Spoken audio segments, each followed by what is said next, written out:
Hi, I'm Stefanie Wainwright. I'm a wife, a mom, a business owner, and my life is chaotic all the time. So I created this podcast to help you find the funny, the good, while navigating through the chaos. This is Chaotic Compass Podcast. Okay, hey guys, Stefanie here, Chaotic Compass. Thanks for tuning in. I sip in a bitch and I talk about all the things that is chaotic in my life and I navigate through them.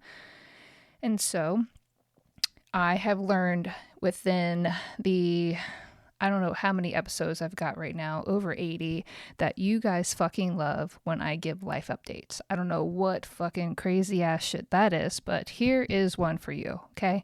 And I typically come into these episodes with a agenda and a numbered hit points. And tonight is no different than any other night, that always something ensues and throws me off. So let me give you a little story before I get into recapping my life as is. So my stepson, he's 13, gets home from his rehearsal for his middle school musical, say that 3 times fast, and goes upstairs, uses the restroom real quick, hops on electronics because he is just gotten off of restriction within the last couple of weeks because his algebra grade was shit, and now he's we dropped him back to pre-algebra, and he's trying to get back with at least a B and showing, hey, I'm working hard at this. So he hops on electronics. Me trying to prep for this. I go and try to go to the bathroom myself, sit down, and instantly regret it. I didn't take a peep-see at the seat because I was at a rush, and we all know what happened. I now have somebody else's urine on my ass cheeks. You're welcome for that visual. It's a podcast, so I'm supposed to paint a pretty picture for you. So I instantly become completely livid. The fire is raging in me. I in it to win it, so I gotta pee. Finish peeing, and I race downstairs, find my husband. Where's your son? It's not my son, right? It's not collectively our children anymore. It's now your son. It doesn't matter which one it is. It's going to be your child when they fuck up, right? Where's your child? He was upstairs. So I came all the way downstairs, and I've got an injured knee. So I came all the way downstairs and then had to race back upstairs and then have an altercation with this kid. I asked him, did you lift the seat when you went pee? And he said, I think so. And I told him, every time I ask you a question, I am 99% sure, so you better tell me the truth. So why don't you go ahead and take that again? And so he's already hightailing it to the bathroom, right? To go and clean, I'm using air quotes, clean up his mess. No, here's where you fucked up. You didn't do what you were supposed to do. You were lazy, and you're going to go and clean up your mess. And you're not just going to go and clean up your mess. You're going to clean a whole fucking toilet. Get ready. Oh my God, you guys. That is what just ensued within the last 15, 20 minutes prior to me trying to get it together here. So tonight I am sipping. I'm not doing the video anymore, you guys. Just taking a step back from that, one, because my iPhone can't handle it anymore because, Stefanie needs an upgrade and Stefanie can't afford it. And then two, you guys like to listen to the chaos anyway. So I'm not going to get all pretty and put some makeup on and try to do my hair. I'm a freaking under the bridge snot goblin looking all hot and gross right now because it was 80 degrees today. We didn't turn on the air conditioning. I got the fans going. You're probably going to hear a neighbor's motorcycle. I got the windows open. But because it's 80 degrees today, I'm not even going to get into the list that I had prepared yet, right? Okay. This is less than the first 5 minutes, you guys. Congratulations. Welcome to my life. 5 minutes. And you're all like, oh my God, I'm so sorry for her. Thank you. I don't need your sympathy. I just need alcohol. First 5 minutes, we're already sipping. I'm bringing back the tried and true vodka. I have missed her. So if you don't know, in the winter, I drink rum and Coke. And in the summer, which 80 degrees constitute a summer, I drink vodka and tonics, but I don't have any tonics. So I'm drinking straight vodka on ice tonight because it is warranted. It is a hot mess day. And so here we go. Oh man, I missed that. You guys, you will not understand. And with a little sugar rim, it's so yummy. I'll take a picture. Why don't I just go ahead and... So this past month is a really big month for me. In March of 2014, I found out that my husband of barely 6 months was cheating on me. And it was pretty devastating. It was kind of a massive blow, more so to my ego and my self-confidence. And I had a hot minute there. It took me well over a year to figure out who I was and what I wanted. And I'm still trying to figure that out to this day. So don't think when you have a hard time that, oh, it'll take me a year to get to that. But 10 years ago, guys, I found out my husband was cheating on me. And as devastating as that was, I wouldn't be here talking with you.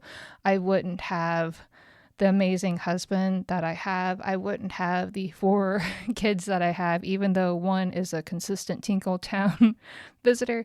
Or actually, I'm the Tinkle Town visitor. Okay, the irony there. Okay, so anyways, I wouldn't have the chaos, right? And even though I have chaos and sometimes I just want to snap pencils, it does give me so much to laugh about because it's fucked up and funny and amazing because 10 years ago, I would have never in a million years seen the life that I have. So with that being said, cheers to that fucker cheating on me. I have to cheers to that, you know, and if it didn't happen, I wouldn't be here. I know for a fact. So cheers to that guy. For those that you don't know, I got another new job, right? Apparently I'm a job hopper now. So I had started a job back in October with a restoration construction company, and it was not a good fit for me. And I took a step back and I was like, you know what, I'm just going to work with my husband and I'll figure it out. And this job fell into my lap. So now I work for another construction company, but they are more, they're a huge corporation. They are nationwide, which is, they are affiliated with a international corporation, and they have a lot of joint ventures, and it's hugely corporate. And I've never, ever, ever worked in the corporate life. So it's very weird, to say the least. But I really enjoy what I do. I'm finding out that in the corporate life, it's not, it's you have a role and you do your role. And there's always somebody that's supposed to do a specific task at hand, which is crazy. I'm not used to that. I'm used to wearing 17 hats and everything being on fire. I've witnessed, our weekly meetings, and it's calm and it's talking about, hey, let's work on that. And then the next week you hear about a resolve. And so it's pretty functional, which is something that I don't think that I've really ever been a part of, a fully functioning office. So it does have its glitches. I share an office with the administrative assistant, and she's loud and talkative and new. So she wants to talk all the time, and I'm trying to still do training. I'm trying to do all that I can. When I don't have something to do, I feel weird. So I'm asking my boss or my boss's boss, hey, what can I do next? So me sitting at idle is odd, right? But they have made it very clear that they don't want to push me into the deep end. And I'm like, I have never been in a job where I'm not on fire. So this is weird for you to be cognizant of that and ask me and want to fully know how I'm doing. I don't know what to do with it except cash that check and do my best. So I really do enjoy the people that I work with for the most part, and it's been really great. So new job, you guys. Number 3 on the list. My husband and I were going to go and have drinks with friends, and we were supposed to meet in a town that's about 30 minutes from us, and then we assumed that we were going to go back to their house and stay the night, and they're actually further away from our house. They're like 45 minutes from our house, when the town that we were meeting at the restaurant for dinner was only 30. And so we thought we were going to go to their house, drink some more, sleep there, and then, but this was all my husband's assumption, and it wasn't talked about. And so when we're all hugging goodnight at the bar that's right around the corner from the restaurant that we ate at, and I've already told my mother, whom I live with, to go ahead and lock the doors. We won't be home. And it's now midnight. Chaos ensues. It's par for the course. It's my life. So naturally, right? I won't go into the details because I know my husband is not proud of that night, and neither am I. But we ended up parking in our own driveway and sleeping in our car. It was not warm, by the way.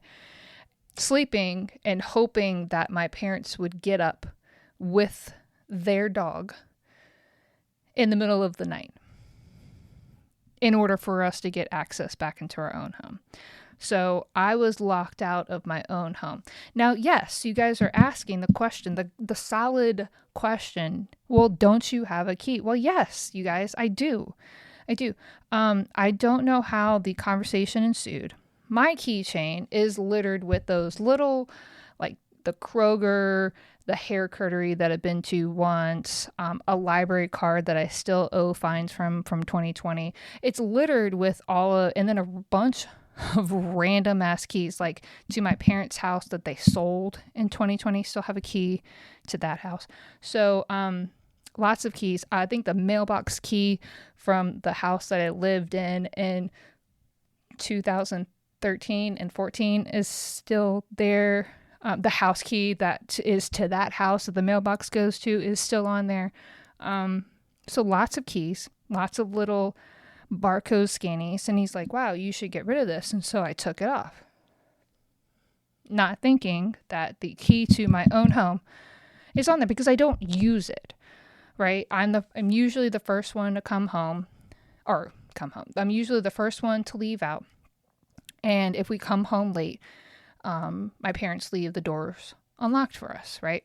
So I took those keys, including the house key, off, and I put it on the little key ring that says keys right next to the back door that was locked on the inside. So cool for me, right? So now I have taken that specific key off and I have put it on my actual car keys, you guys. Now I'm a grown ass adult now. I have a key to my house on the keys to my car. Whew, it's only taken me how many years? I'm 38 now. So, and I've lived on my own for 20 years now. So, that's crazy, right? So I've got that going on for me. So in case you were wondering, I'm good now. And then in case for backup, my father has put another spare key out in the garage that we never keep locked that has a bunch of fucking tools. And it's kind of important. But we put the spare key to the house out there in a cabinet. So if you want to break into my house, there you go. So there's that. So talk about chaos. So I apparently am raising a gangster. I have a gang leader in my house. And it's not, it's the youngest one. She is 9. She'll be 10 this month. And she is a gang leader, not member. You would think, oh, I'm going to be a follower. No. She is leader of the pack. Vroom, vroom, guys. She got suspended from school. So here is the story. We get a call a couple of weeks ago. Well, not me. My husband gets a call a couple of weeks ago from his ex-wife saying, hey, Isla is getting suspended. I've got to go pick her up from school. Kind of gets a debrief on the bare minimums of what's going on, and he's trying to put the pieces together. Story comes to, and I'm probably going to have to get my husband involved in this and the actual, because when my husband talks, he ping-pongs, and it's kind of hard to follow. And at the point, it's like, it doesn't really matter how the story came about, resolving it and what the consequences are. So I never really asked more questions. But on a day like any other day, our youngest, Isla, 9-year-old in 4th grade, decides to go to school and choose violence. She had been tiffing with this one girl in her class. They were supposed to be best buds, but now they were not. And I think Emma was complaining about her foot, and Isla didn't believe her. Isla has some trust issues, apparently. To find out if this little girl's foot is really hurting, our daughter decides to stomp on it. Cool. But then not only that, gets another friend, possibly a second one, we're not 100% sure, but definitely at least one more friend, do the same. It was initiation, guys. It was part of, are you in, are you out? And that other little friend was definitely in. Possibly a second one, but I can't speak 100% to, because the details there are fuzzy on all accounts. So Isla has now, on this ordinary day, formed a gang without her knowledge in 4th grade at 9 years old. So, okay. Kids, like, whatever. Nobody says anything. Nobody's talking about anything. Isla actually comes home and is talking about the debriefing that she had to have with the guidance counselor about another incident in her class with another child, right? Never mentions breaking ankles with another kid, right? Okay, so we move on to, that was a Wednesday. This is a Friday now.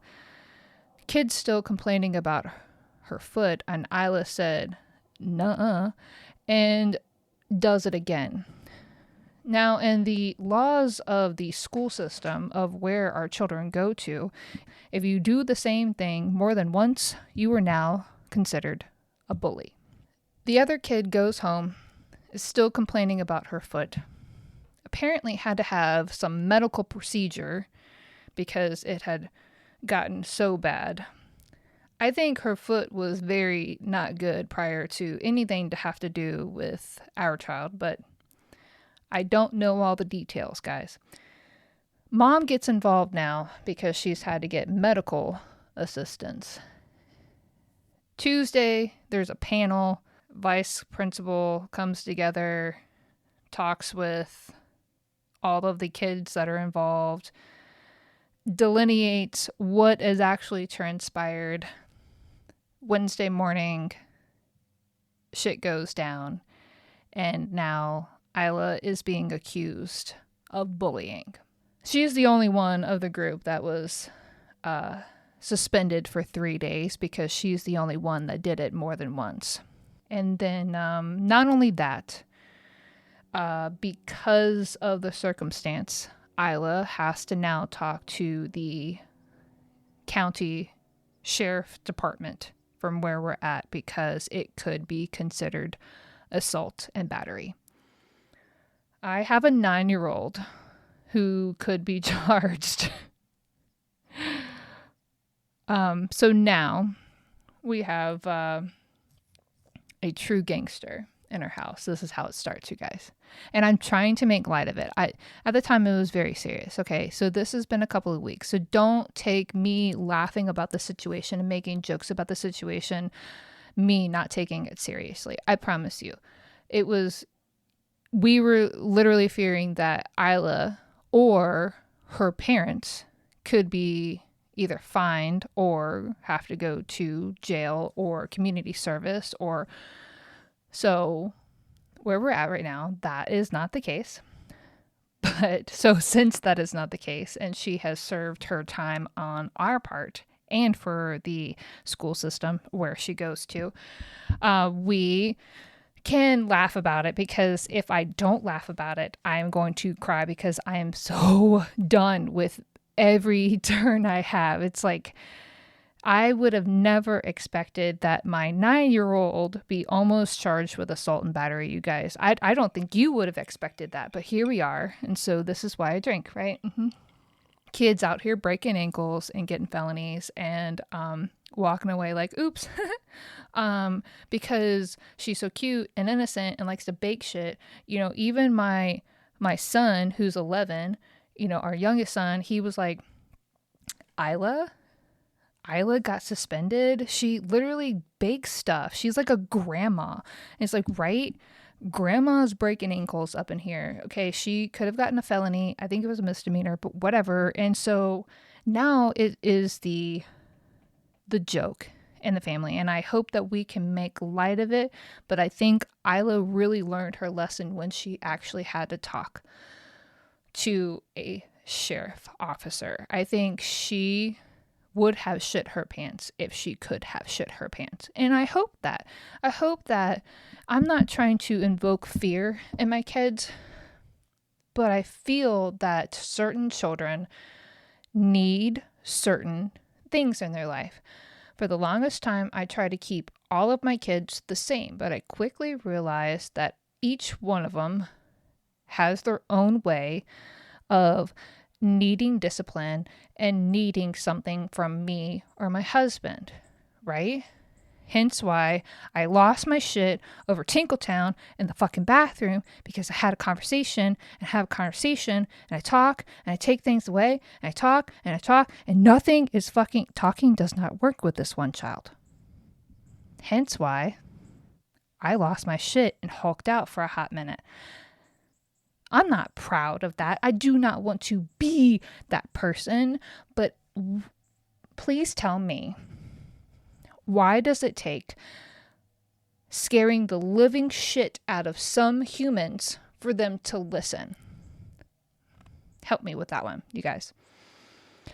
Because I just look at my 2 kids the wrong way and they're instantly like, oh, mom's serious. I need to get my shit together. That doesn't work for my husband's 2 kids. Don't know why. It is what it is. And so here we are, getting sheriff's officers involved, hulking out over Tinkletown. You guys, but in all honesty, it has been a month. It's to give a summation. I was trying to find the word when I was trying to write out the things that I wanted to talk about.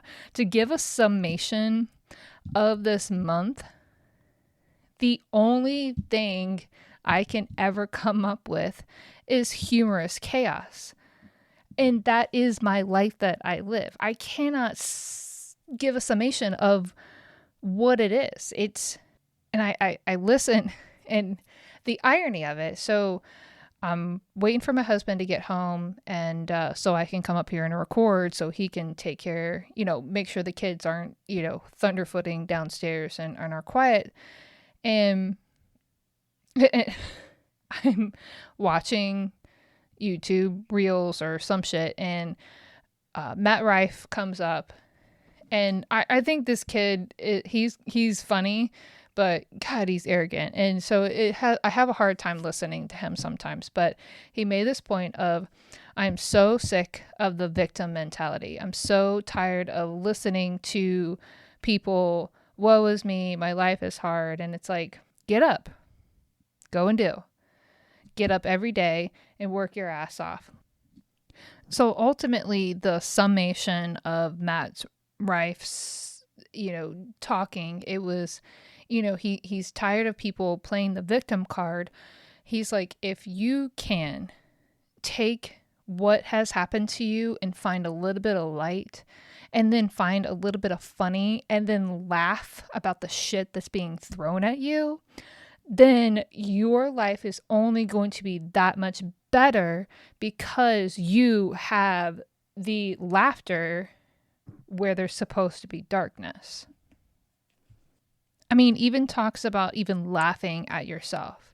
That's how you win life. And it's like, it's a coping mechanism for me, you guys, because I find everything funny at some point or another. I can look back at some dark ass shit and I'm like, wow, what the fuck, And so I learned so much from those moments. And so I see the joy that I've gotten out of it, because some person 10 years ago decided that he was going to find something better instead of me. And it's like, sorry for your loss. It's like, I see the irony and the craziness that happened to have my husband and I sleep in our car in the driveway. But I learned a lesson from that, and I have a funny ass story to tell from that. I talk about my kid being a gangster, and it's like, I hope that because I can laugh at these moments and make jokes and make light of the situation, I hope that I'm bringing, the human point to it. I don't want to be the hard ass. I don't want to be the person that is constantly yelling. I don't want to be the person that is constantly drilling down. You've got to be, you got to be, you got to be, because who you gotta be is you. Which is so fucking crazy if you really think about it. And if Isla wants to be a gangster, I'm a lover. I'm a lover from afar. Because I don't need the negative gangster energy in my life. Maybe I do. Maybe because I like gangster rap, and that's kind of manifesting into because my oldest daughter doesn't like anything to do with rap, and maybe that's manifesting into my... Maybe I did this. If you don't know what manifesting is, go back to the last 2 episodes and listen. But maybe I put that out in the universe that I needed a hardcore daughter. And so here we are. I'm just going to have a minute with that one, you guys. Oh my gosh.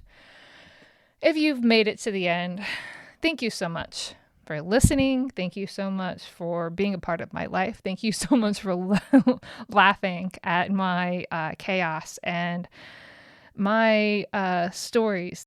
I know that my daughter being a gangster is definitely going to be one that is brought up to whomever she brings home as a partner in her future.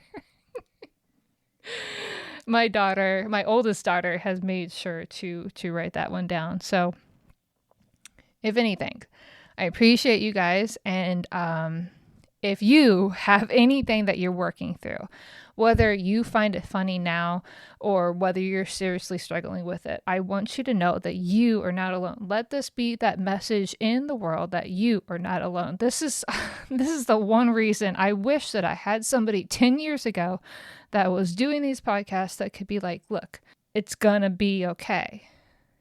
It's just God.